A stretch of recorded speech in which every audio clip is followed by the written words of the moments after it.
All the dogs barking up the wrong tree doesn't make it the right one. In this episode, we are going to address the question, should I save in a 401k or should I pay off my house first?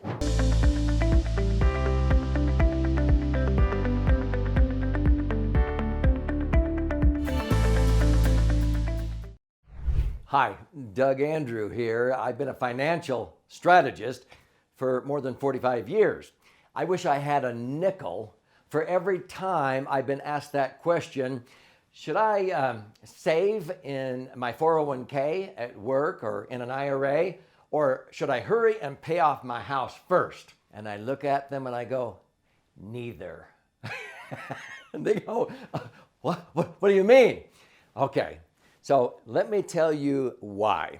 First of all, I am not an advocate of people putting money into tax-deferred IRAs and 401ks. I've never owned an IRA or 401k. Never will. I've never owned a Roth. Never will. Where I put my serious cash is far better than those accounts because of serious problems that traditional IRAs and 401ks and even Roths may have.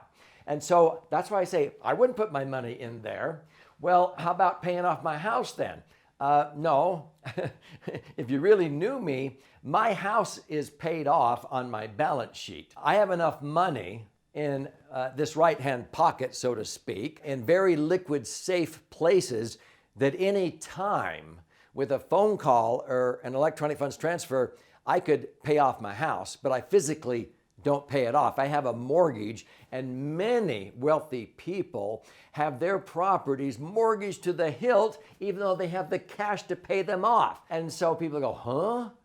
Wait, so you don't ever pay off your house? I said, no, it's paid off on my balance sheet. I have way more assets than I have liabilities, but no, I don't physically pay it off. Why would I do that when I explain the velocity of money and how money really works? And I do not put my money in an IRA or 401k. So I go, I wouldn't do either one of those. So what would I do? Are you ready? So first of all, let me tell you why I don't own an IRA or 401k or a Roth and never will. See, when people put money into those types of accounts, generally it's in the market. And I have learned the hard way, I do not want to be subject to market volatility. So my money is not in the market. I get to benefit when the market goes up because I link my returns to the S&P 500 or the Dow Jones or the Russell 2000.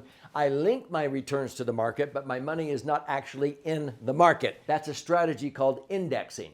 And I do that using my favorite vehicle, which I call the laser fund. What's the laser fund? It's actually a maximum funded, and it's got to be properly structured, maximum funded insurance contract in compliance with Internal Revenue Code Section 72E, 7702, and 101A, which give us the ability to accumulate money tax-free, be able to access it tax-free, and when you die, it increases, it blossoms in value and transfers tax-free. Nothing else in the code does that. And so it knocks the socks off of an IRA or 401k.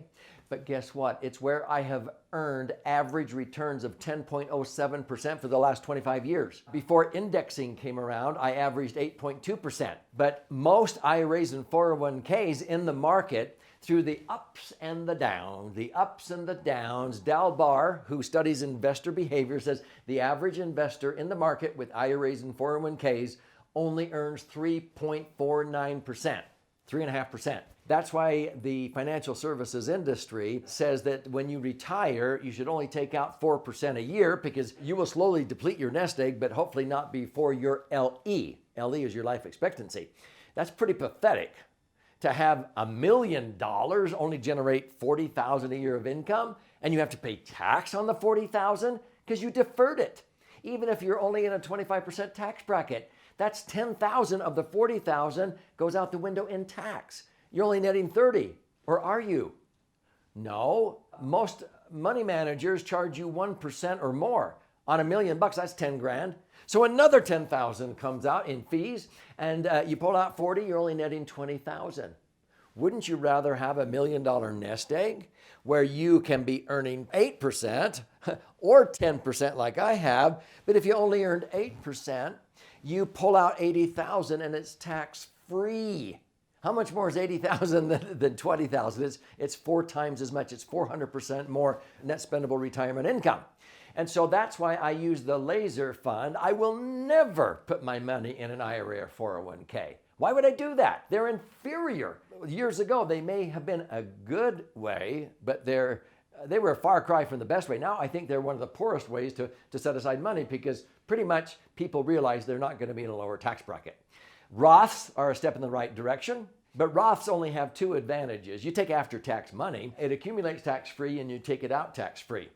My favorite vehicle, the laser fund, has 6 additional advantages besides accumulating tax-free, and I can access it tax-free. I can put in huge lump sums. If I have a banner year, 200, 300,000.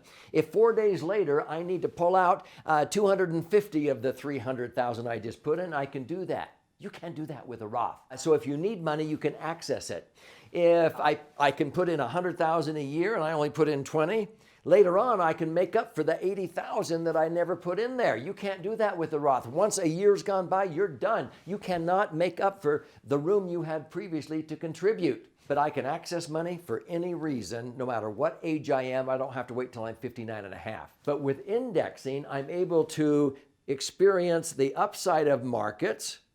But when the market crashes, which it does, at least once every 7 to 10 years, the market has a major crash or correction, I don't lose, because I use the indexing strategies where my money is not in the market, it's linked to it. So that's why I want to have my money in a place where I can earn predictable rates of return that are tax-free. So let's go back to the other part of the question, or should I pay off my house?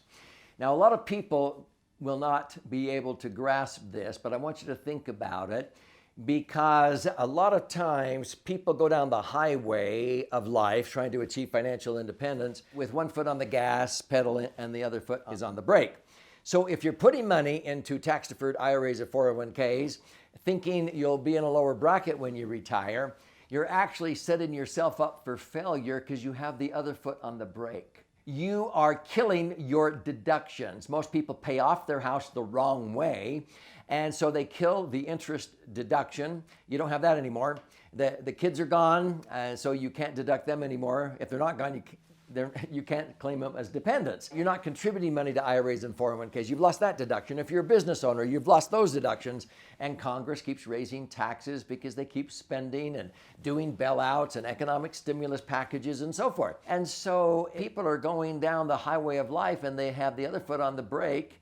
So when they hit retirement, they have this huge deduction reduction. And this is why they pay back every dime they saved in tax over 20 or 30 or 40 years on the contributions in the first 2 or 3 years of distributions, and then they pay it back again and again and again the rest of their life. So that's why I say neither. Now, are you ready?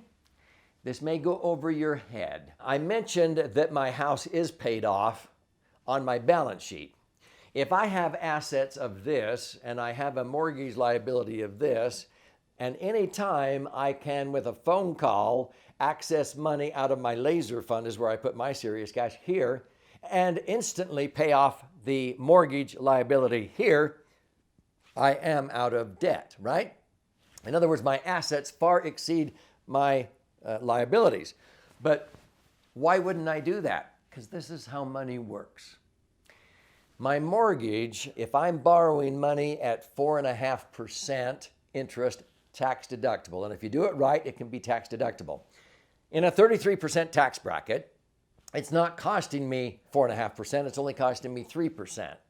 See, if I have $1 million mortgage at 4.5% interest, that's $45,000 a year of interest. Most people think that's bad. No, paying interest is my friend. Banks love to pay interest. If they stopped paying interest, they would wither up and die. They borrow our money when we put it in the bank, and they pay us 1%. On $1 million, they pay $10,000 a year. They turn around and increase the safety by 6 notches by putting 30 to 40% of that money they borrow from us into legal reserve insurance companies, where I put my money directly in the laser fund. And they earn 5, 6%. They borrow our money at 1 and earn 5. They pay 10,000, they earn 50,000. How much more is 50,000 than 10? Don't say 40. It's 500%. Would you hire an employee for 10 grand that made you an extra 50? Would you buy a widget machine for 10,000 that made you an extra 50,000? That's called a 500% return on employment cost or equipment cost. And so if I'm borrowing on a house at 4.5, or like right now at 3, if I borrow at 3%, that's a net cost of 2. I pay 20 grand out of my pocket on $1 million. My million in my laser fund is earning 10, or even if it earned 8. How much more is 80,000 than 20,000? 400%. How much more is 100,000 tax-free than 20,000? I'm making 500% by not physically paying off my mortgage. It's paid off anytime I want it to be with a phone call. But I continue to make money. Would you believe I have friends and associates? I was talking to a billionaire the other day that says, Doug, interest rates are too low for me not to borrow. I can't afford not to borrow.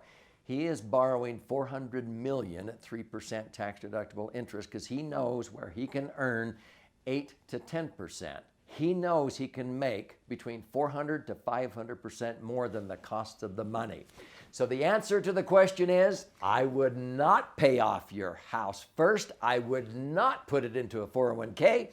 I would put it into a laser fund, have it accumulate tax-free, access it tax-free. If I die, it blossoms and transfers tax-free, and I can earn rates of return predictably of 7, 8, 9, 10% tax-free. And if I am enjoying using money at a net cost of 2 or 3%, hello, this is how money works.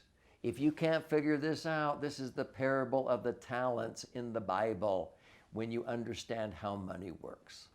So if this is arousing curiosity and it's resonating with you, I've written 11 books. In fact, my very first book missed fortune because of the fortunes people miss out on when they simply don't know what they don't know. And if you just learned something that you didn't know, yeah, I teach these concepts in all of my various books, but my most recent book is The Laser Fund.